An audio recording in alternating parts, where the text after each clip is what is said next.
La próxima conferencia la va a dar el doctor Alberto Fernández. Principalmente es un gran amigo, es una persona muy querida por todos nosotros en el Consejo, por ser exdirector y por todo el apoyo que nos da sistemáticamente. Es asesor del Consejo y es asesor de las jornadas. Alberto es jefe de cardiología de la Clínica Modelo de Quilmes. Puntualmente, en relación a la charla que va a dar, ha sido el director del Consejo de Miocardiopatías, que se publicó hace unos años, y hoy también forma parte del consenso de amiloidosis, que va a ser en breve publicado, que fue presentado hace poco, hincha independiente. Así que bueno, Alberto nos va a hablar de una enfermedad que parecía que no existía y ahora parece haber renacido. Así que está bueno el título, ¿no? Renacimiento de una enfermedad. Gracias por estar, Alberto. Adelante. Bueno, muchas gracias, Nico. Lamento el horario y espero que quede, aunque sea la mitad del auditorio al final, ya con eso me conformo. Pero bueno, la idea un poco es charlar de algo que está tomando una notoriedad tremenda y que hay realmente una inundación de artículos en este momento. Creo como que sería una patología que está emergiendo, no sé, fue olvidada o no, pero que realmente ha cambiado por completo el enfoque y la forma de verla y de tratarla. En el comité científico la llamamos el renacimiento de una enfermedad, y yo le agregué a esto, este es un case report que se presentó en el ACC de este año, y me pareció que esto englobaba realmente lo que yo quiero hablar de amiloidosis. Es que dice, cuando la historia no encaja, cuando a nosotros nos llama la atención la patología, nos llama la atención el paciente, hay que pensar en amiloidosis. Porque la realidad es que la amiloidosis es una enfermedad un poco extraña, es muy proteiforme en su forma de presentación, es bastante difícil de llegar al diagnóstico, y que a la luz de los nuevos conocimientos o del ordenamiento de cómo llegar al diagnóstico de estos pacientes, estamos aprendiendo muchísimo. Yo me incluyo absolutamente en esto. Hasta el año 2016 se consideraba la amiloidosis una enfermedad rara. La llamaban las enfermedades cebra, ¿sí? Y se considera enfermedad rara. No sé. Bueno, no importa. Se considera, es muy rara la enfermedad, habla por sola. Se considera una enfermedad rara porque requería un diagnóstico invasivo, contábamos con la biopsia como único método, y estaba asociada a mala evolución y no tenía un tratamiento específico. A lo largo del tiempo y a partir del año 2016 empezaron a aparecer numerosos estudios donde se podía ordenar de alguna manera el algoritmo diagnóstico, y fundamentalmente aparece una primer droga que sí tenía un impacto muy claro, muy importante en nuestros pacientes, tanto que podría homologar cualquiera de las drogas mágicas que tenemos en los Cuatro Fantásticos, que trataba a la amiloidosis con gran éxito. En ese caso fue el tafamidis a través del estudio ATTR-ACT, y con esto teníamos un diagnóstico rápido con un algoritmo bastante cerrado, bien hecho. Teníamos la posibilidad de terapias específicas, y esta terapia específica, como les dije, había cambiado totalmente el pronóstico de nuestros pacientes, ¿sí? En términos de calidad de vida, en términos de capacidad funcional y en la morbo-inmortalidad de ellos. Como para entrar simplemente en tema, yo les voy a definir en este momento la amiloidosis como un grupo de trastornos caracterizados por el depósito de proteínas mal plegadas en forma de fibrillas insolubles que causan daño y disfunción a nivel orgánico y que se presentan en la mayoría de los órganos de la economía. Hay varios tipos de amiloidosis, clasificados principalmente de acuerdo al tipo de proteína específica que está involucrada.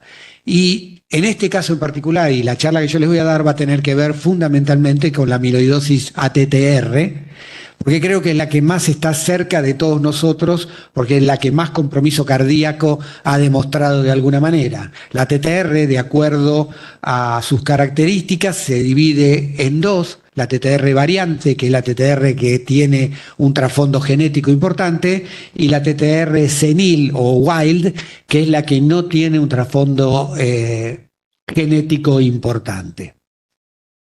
Bueno, el primer dato para tener en cuenta es justamente esto: es a través del registro TAUS, que está corriendo desde el año 2007, ya tiene más de 7.000 pacientes, lo cual es bastante importante en términos de casuística, y lo que vemos que la TTR se caracteriza fundamentalmente por una presentación cardíaca, pero que no debemos dejar de lado pensar en esta amiloidosis cuando vamos a explorar distintos tejidos blandos que están de alguna manera las fibras de amiloide los van comprometiendo. Si ustedes miran, a ver, acá tenemos los distintos tipos de amiloidosis y vemos que el componente cardiogénico de la TTR es realmente muy importante, mientras en la variante Wild, mientras que en la variante VAL, en la variante B, el componente cardiogénico no es tan importante de ninguna manera. Y sí, el compromiso neurológico es el más llamativo.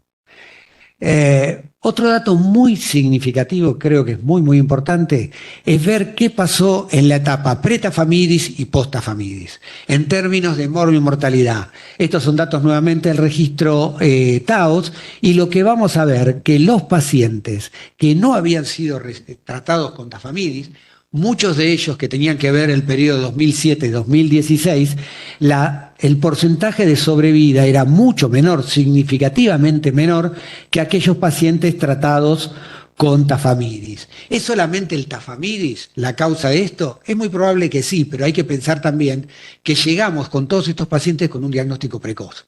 Empezamos a pensar en la amiloidosis como una probable causa de alteraciones cardíacas y de involucramiento de tejidos blandos en nuestros pacientes. Y, como les decía, la amiloidosis está en todos lados. Solamente hay que pensar en ella. La insuficiencia cardíaca con función preservada tiene entre un 13 y un 17%. La estenosis aórtica por piezas que se han mandado luego del TAVI se han encontrado hasta un 16% de amiloidosis cardíaca. La insuficiencia mitral, 19%. En los mayores de 80 años, 25% de pacientes tienen de alguna manera evidencia de compromiso amiloidótico en algún órgano de la economía.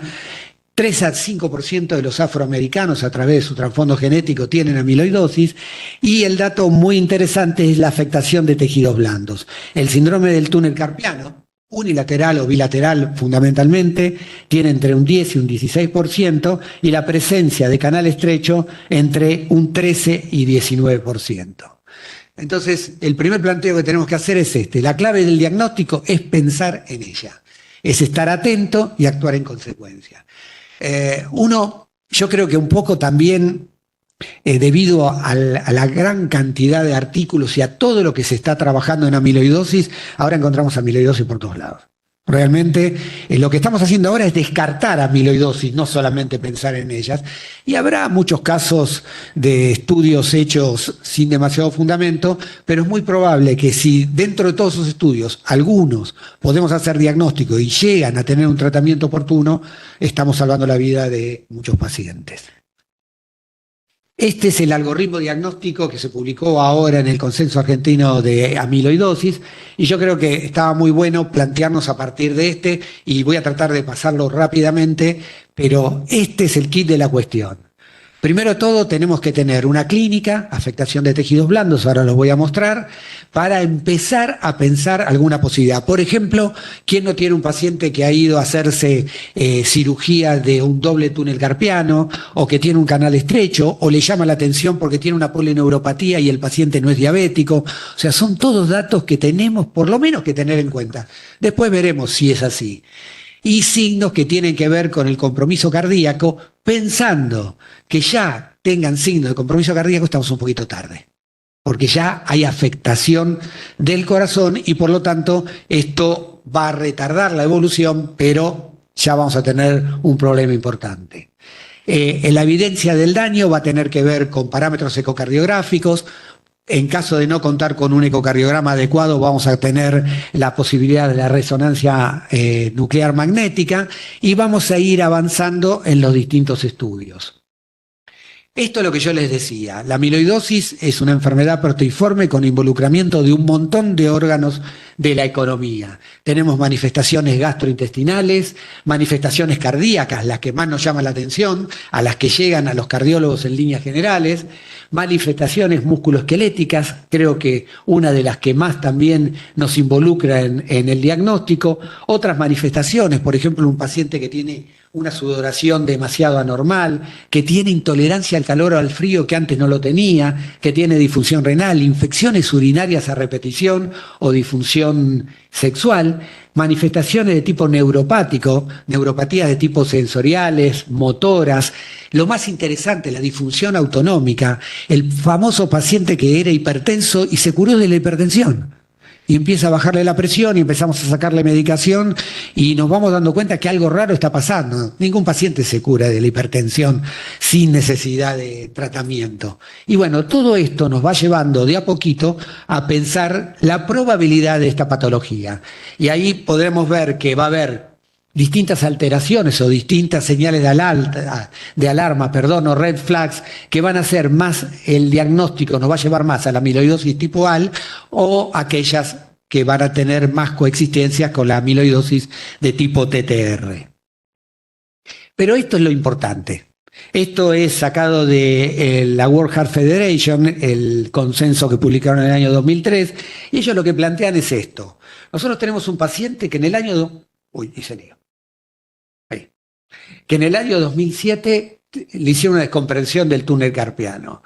En el año 2009 le hicieron la otra descompresión del túnel carpiano. En todo ese tiempo no supimos nada. Por supuesto, al traumatólogo no le llamó la atención, es su trabajo nada más, y pasó desapercibido. 10 años después empieza a tener edema en miembros inferiores, empieza a tener insuficiencia cardíaca y al final de ese año se nos ocurre empezar a involucrarlo y hacer un diagnóstico de amiloidosis o tratar de llegar al diagnóstico. La realidad de todo esto es que estuvimos entre 10 y 15 años con el paciente con un cuadro que podría haber sido diagnosticado tempranamente, que si fuera una amiloidosis tipo Wild probablemente no sé si hubiéramos hecho demasiado, sí un seguimiento, pero si hubiera sido una amiloidosis tipo B, con un compromiso genético importante, podríamos ya haber estado evaluando a la familia del paciente y teniendo una idea más cerrada de qué es lo que teníamos que hacer y cómo seguirlos. Por lo tanto, este es, yo creo que el mensaje más importante de toda la charla. La injuria miocárdica debido a la amiloidosis es, como todo el resto, absolutamente proteiforme. Vamos a tener efecto citotóxico directo de los precursores amiloides, vamos a tener una pseudohipertrofia del ventrículo izquierdo y del ventrículo derecho. Otro dato que nos tiene que llamar la atención en general, nosotros vemos hipertrofia ventricular izquierda muy frecuentemente, pero llama la atención que en ausencia de alguna otra patología concomitante veamos hipertrofia del ventrículo derecho. Veremos infiltración de los tejidos amiloideos en el intersticio del corazón, disfunción microvascular. Si nosotros de repente hiciéramos un análisis en determinados estudios de una reserva de flujo coronario, podríamos encontrar alteraciones que nos llevarían a pensar en esta patología. Habría infiltración del tejido amiloide a nivel vascular y perivascular, aumento de la probabilidad de enfermedad aterosclerótica, o sea, todos estos fenómenos convergen a llevar a un cuadro severo a nivel cardíaco. Y uno de los datos más interesantes y a tener en cuenta tiene que ver con las manifestaciones electrocardiográficas. Nosotros siempre dijimos lo mismo. Un paciente que tiene bajo voltaje en el electrocardiograma y no tiene derrame pericárdico, no tiene otra infiltrativa conocida, nos empieza a llamar la atención. Pero también este paciente puede tener distintos grados de bloqueo, puede tener fibrilación auricular, una de las arritmias más frecuentes. No es tan frecuente verlo con flúter auricular, puede tener bloqueo de rama derecha fundamentalmente, ahora les voy a mostrar un segundo trabajo, en forma menos frecuente bloqueo de rama izquierda y después puede tener la patente de pseudoinfarto, algo bastante característico de nuestros pacientes, inversión de onda T, taquicardias ventriculares no sostenidas, y todo esto tiene que ver por la infiltración del tejido amiloide a nivel vascular y a nivel del miocardio, del intersticio. Acá tienen, por ejemplo, lo que se puede ver en el electrocardiograma, no es demasiado claro, pero tenemos una patrón de pseudoinfarto en cara inferior y complejo de muy bajo voltaje, que cuando lo correlacionamos con el eco tiene una gran hipertrofia. No tendría que ser, este no es el electro de un paciente con una hipertrofia ventricular izquierda y nos empieza a llamar la atención. En el segundo electro, el patrón de pseudoinfarto está localizado en cara anterior y nuevamente los complejos de bajo voltaje. Pero lo que tenemos que tener muy en cuenta es la probabilidad de arritmias, y otro dato muy interesante es el efecto protrombótico que tiene la amiloidosis, que aún se puede manifestar en ausencia de fibrilación auricular. Y para esto también tenemos que seguir a nuestros pacientes. Este es un trabajo que a mí me pareció muy interesante de Martens, de la Cleveland Clinic, donde encontraron que hasta un 20% de los pacientes tenían cierto grado de disincronía, que la disincronía en estos casos se manifestaba más por la presencia de bloqueo de rama derecha que por la presencia de bloqueo de rama izquierda, que los predictores más frecuentes eran la edad, la raza blanca, el sexo masculino, la enfermedad coronaria y, por supuesto, la presencia de amiloidosis de tipo ATTR.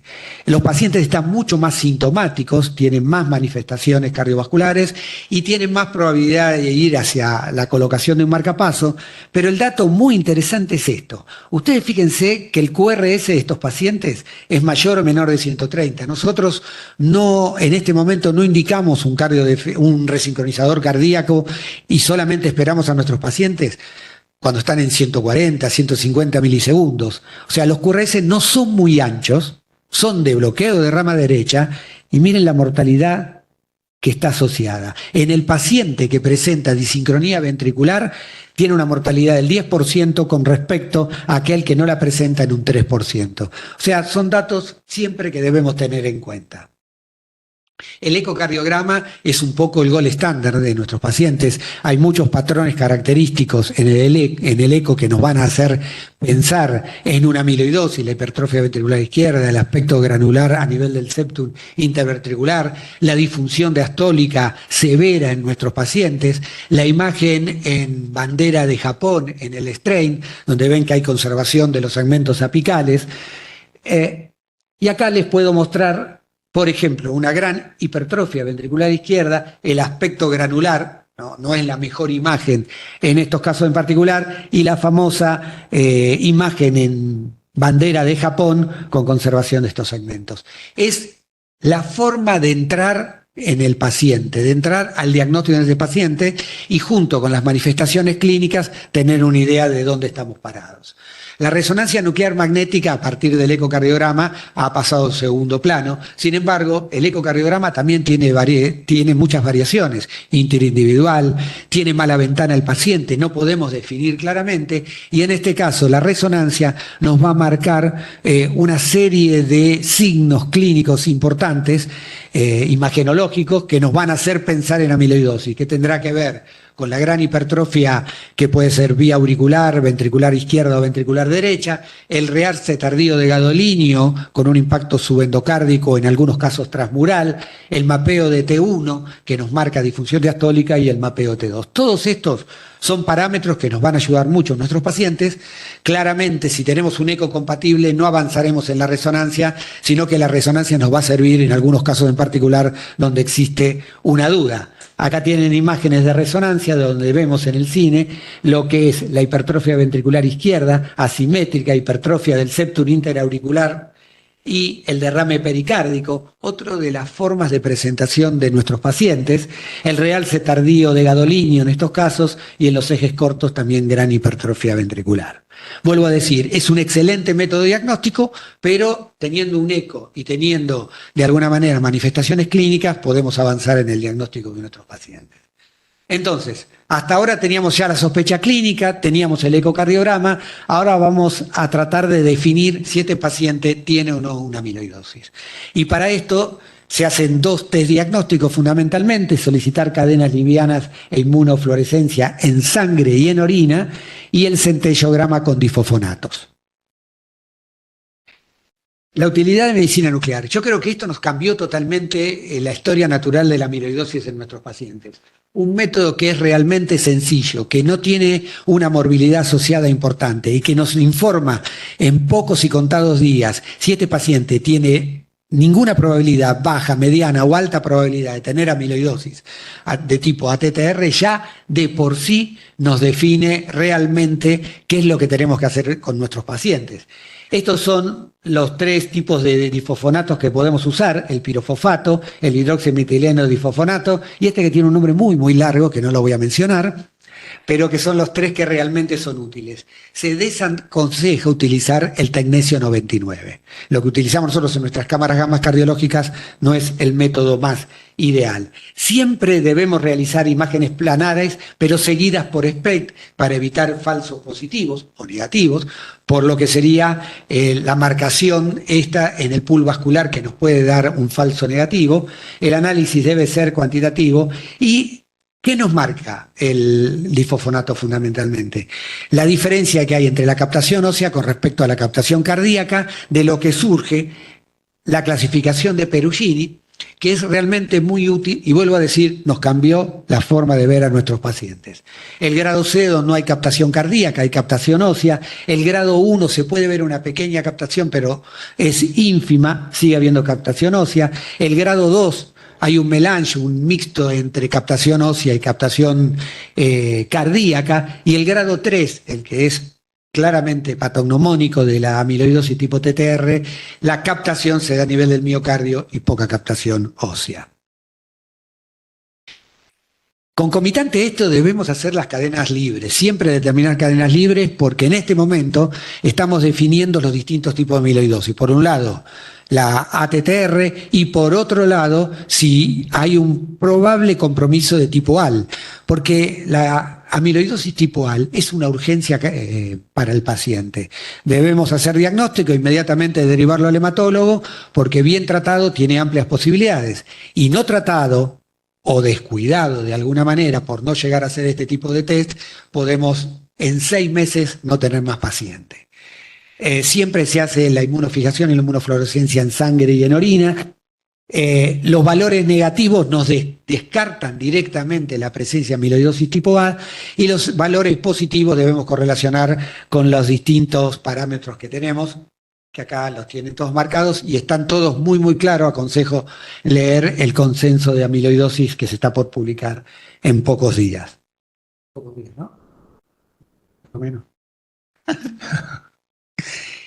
Bueno, y nosotros ya llegamos, descartamos la amiloidosis tipo A,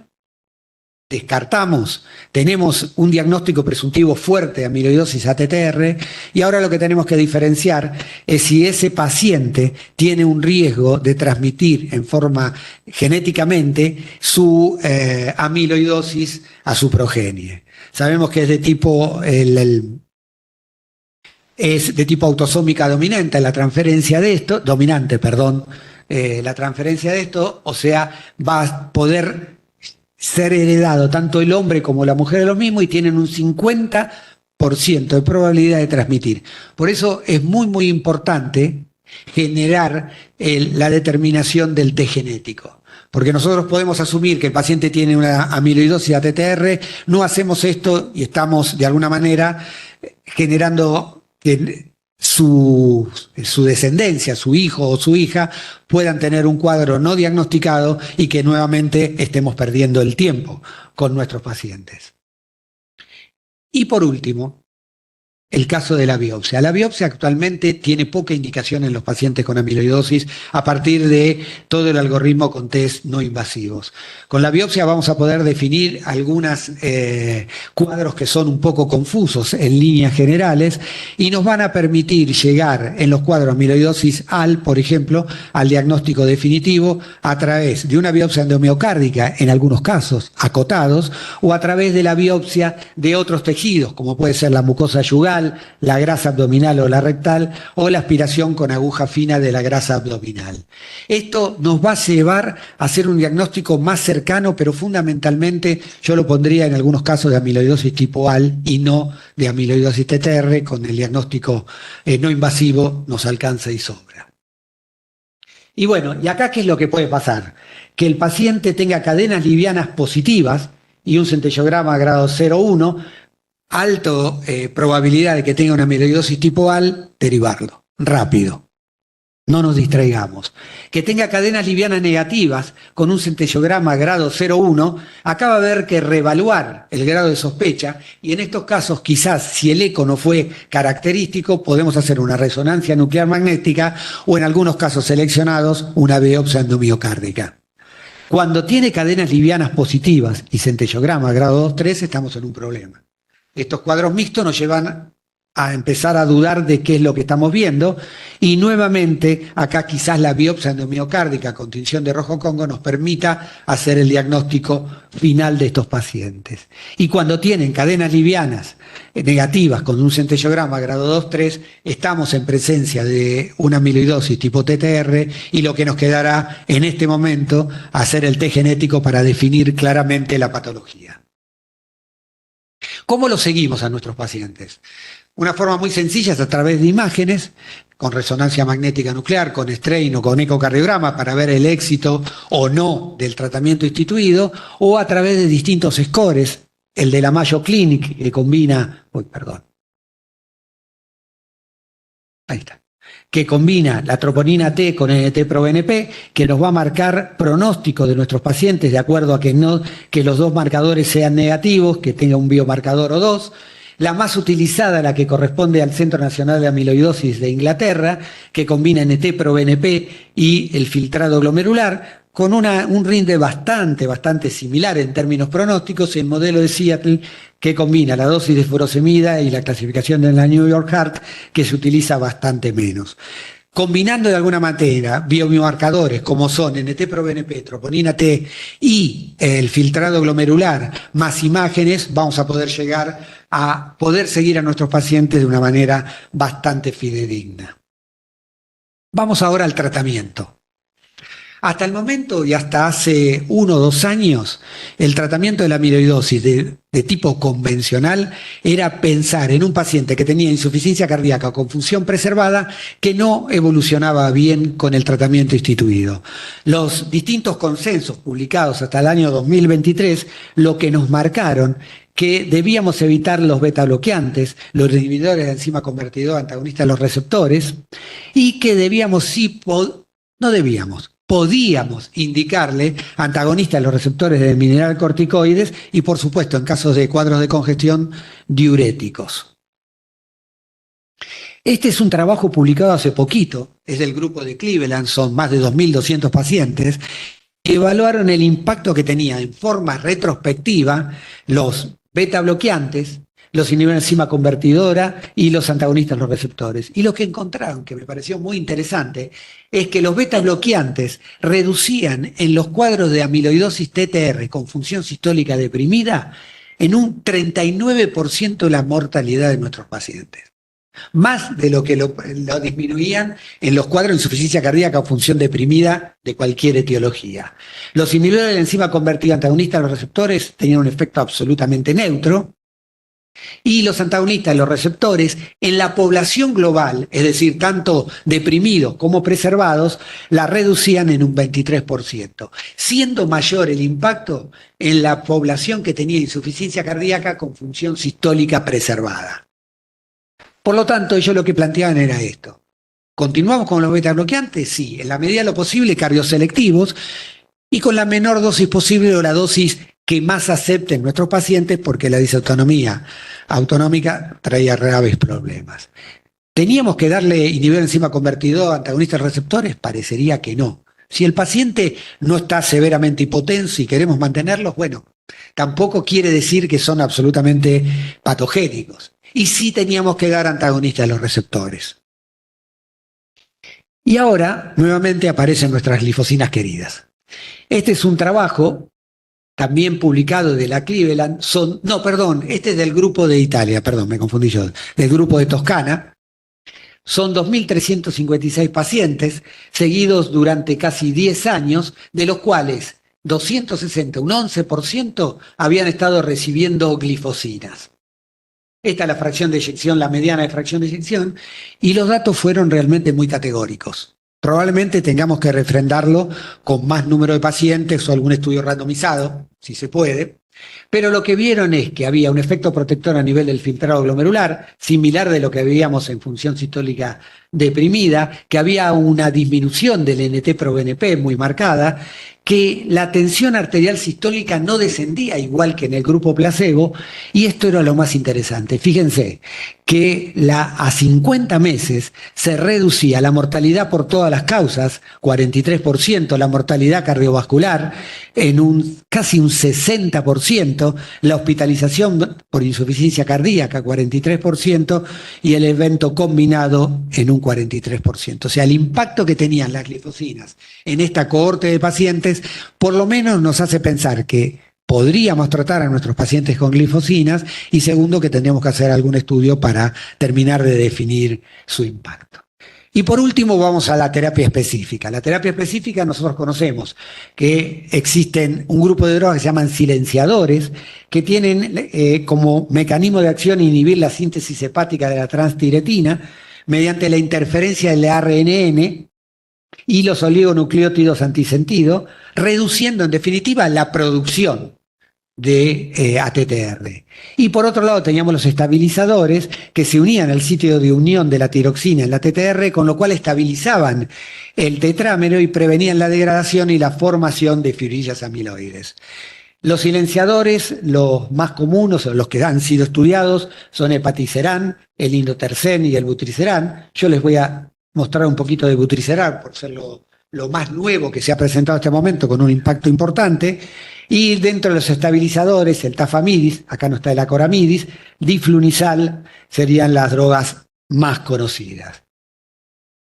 ¿Qué es lo que tenemos que ver fundamentalmente? Que el impacto que tienen estas drogas, y en este caso en particular el tafamidis o el paticerán en los pacientes con ATTR, reduce la mortalidad. Solamente estos son datos de distintos registros, en más de un 30%. Estos no son datos extractados de un estudio multicéntrico. Esta es la vida real, y esto es lo que se ve habitualmente.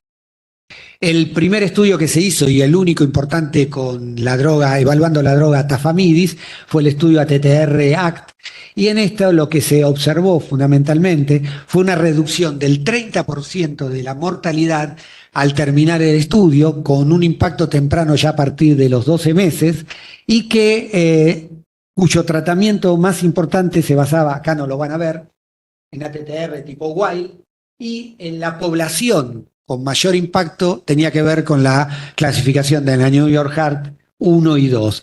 La clasificación en grado 3, el impacto era absolutamente neutro.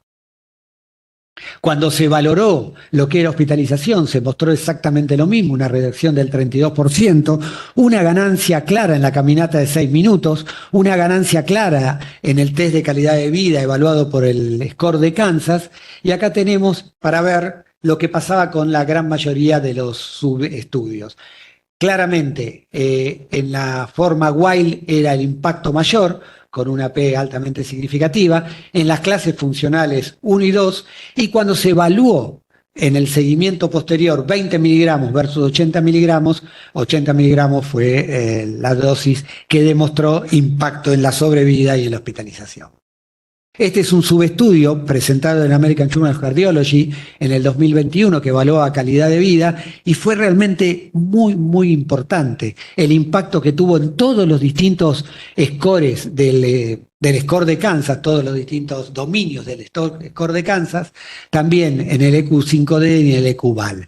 O sea, el impacto que tenía en calidad de vida esta droga era realmente muy, muy importante, y acá lo podemos ver cuando se evaluaba la impronta que tenían los pacientes, cómo se iban sintiendo, como que realmente el impacto de tafamidis era muy importante. Y por último, el long term, el tercer estudio publicado en el año 2022, donde se les ofrecía a los pacientes continuar con la droga de estudios, en un principio con 80 miligramos, luego un pequeño grupo de pacientes tuvo 20 miligramos y se comparó al 80, y lo que vieron es que aquellos pacientes que continuaban con tafamidis, la mortalidad era del 45%, mientras que aquellos que habían sido extrapolados del placebo se iba al 63%. Es decir, era muy importante iniciar el tratamiento con tafamidis tempranamente, porque si lo pasamos a lo largo del tiempo, el impacto que tenía en mortalidad de alguna manera se atenuaba. Otro de los estudios presentados actualmente es el estudio ATTRibute-CM, que es con acoramidis, 800 miligramos 2 veces por día versus placebo. Este demostró también un impacto muy significativo en el punto final combinado de muerte por cualquier causa, muerte cardiovascular, hospitalización, NT-proBNP y prueba de 6 minutos. O sea, es tan grande el punto final secundario que a veces uno duda cómo está traccionado, pero cuando se evaluó muerte por cualquier causa, hospitalización por insuficiencia cardíaca, siguió siendo muy positivo el estudio. O sea, el acoramidis demostró tener una injerencia importante en nuestros pacientes. Pero cuando se valoraron acoramidis versus tafamidis, evaluando los dos estudios, vemos datos muy interesantes que son fundamentalmente: la cohorte de pacientes era muy distinta, el diagnóstico era mucho más temprano en este grupo de pacientes. Este grupo de pacientes, el diagnóstico se hizo a través de biopsia. Hubo un porcentaje muy importante de ATTR tipo B, donde uno podría pensar que el efecto que tiene la droga es menor. La clase funcional 3 era muchos más pacientes, o sea, era una población mucho más enferma. Y miren lo que es la rama de placebo en cuanto a la mortalidad: 57% versus 74, y en la rama intervención 71 versus 81. O sea, eran estudios que parecían por el resultado final similares, pero las poblaciones no eran las mismas. Y por último, para ir terminando, el estudio con vutrisiran, que se publicó ahora hace 2 o 3 meses, en el cual se evaluó una población bastante similar, por supuesto, una población que ha cambiado mucho a lo largo del tiempo y que tenía una pequeña rama de los pacientes que convergieron el tratamiento de tafamidis más el tratamiento con vutrisiran. Todos los puntos finales evaluados: 6 minutos, calidad de vida por Kansas, mortalidad por todas las causas y la clasificación de New York Heart, todos el resultado de vutrisiran fue positivo. Acá podemos ver que la reducción en la mortalidad por todas las causas y los eventos recurrentes cardiovasculares fue realmente muy positivo, con una disminución del 30%, y lo mismo para mortalidad por todas las causas. Y el dato más interesante era que aquellos pacientes que tenían tafamidis o no lo tenían, el resultado era similar. O sea, uno avalaba la posibilidad de utilizar ambas drogas en el tratamiento de nuestros pacientes. Después veremos costo-beneficio, un montón de datos que no tendrán que salir exclusivamente de este estudio. Y que eran pacientes menos graves a través del NT-proBNP. En los menores de 2000 el impacto fue mucho más significativo que en los mayores de 2000 y en pacientes más jóvenes. O sea, en una población donde llegamos al diagnóstico más temprano sin tanto impacto, el vutrisiran había demostrado que tenía un impacto realmente positivo. Volviendo al principio, estos son los datos de la World Heart Federation, y ellos plantean claramente este mensaje: el diagnóstico temprano lleva a un tratamiento o iniciación del tratamiento temprana, el pronóstico es mejor. Tenemos que tratar de evitar la progresión del compromiso cardíaco para una enfermedad más severa al momento del diagnóstico. Si no lo hacemos bien, también vamos a retardar los tratamientos, con lo cual el paciente va a tener mucho peor pronóstico. Va a haber una reducción del tratamiento, de la eficacia del tratamiento estabilizador del TTR, van a aumentar las hospitalizaciones, y esto es lo principal: vamos a hacerle perder al paciente una oportunidad muy grande de llegar también al diagnóstico de la progenie, es decir, de sus hijos, tratando de con esto evitar la evolución de la enfermedad. En conclusión, la amiloidosis en sus distintas variantes es una enfermedad severa que afecta mayoritariamente a pacientes de ambos sexos a partir en general de la 6ª década de la vida.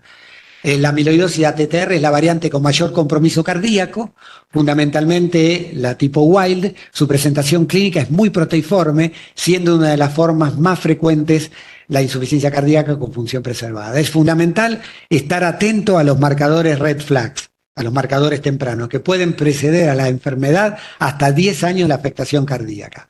El diagnóstico y seguimiento impactarán a partir del tratamiento específico en la reducción significativa de la morbi-mortalidad de nuestros pacientes. Tafamidis es la molécula con más experiencia en el tratamiento de esta afección. Lo importante que ha demostrado a partir del estudio multicéntrico, el ATTR, y su seguimiento a largo plazo, así como por la información de los distintos registros, que esto es muy importante, llevar el tratamiento de un estudio multicéntrico a la vida real, un alto impacto en el pronóstico de nuestros pacientes.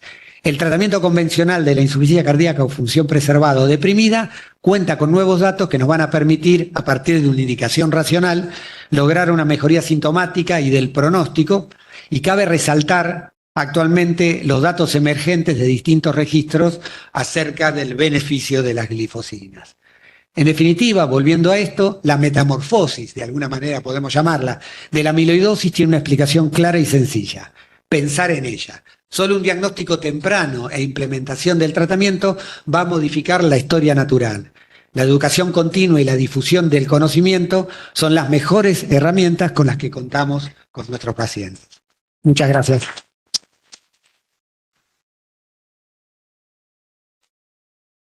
Bueno, excelente, Alberto. Muchísimas gracias, un placer. En honor al tiempo y al doctor Hirschon Prado, que tiene hambre, que me hizo señas.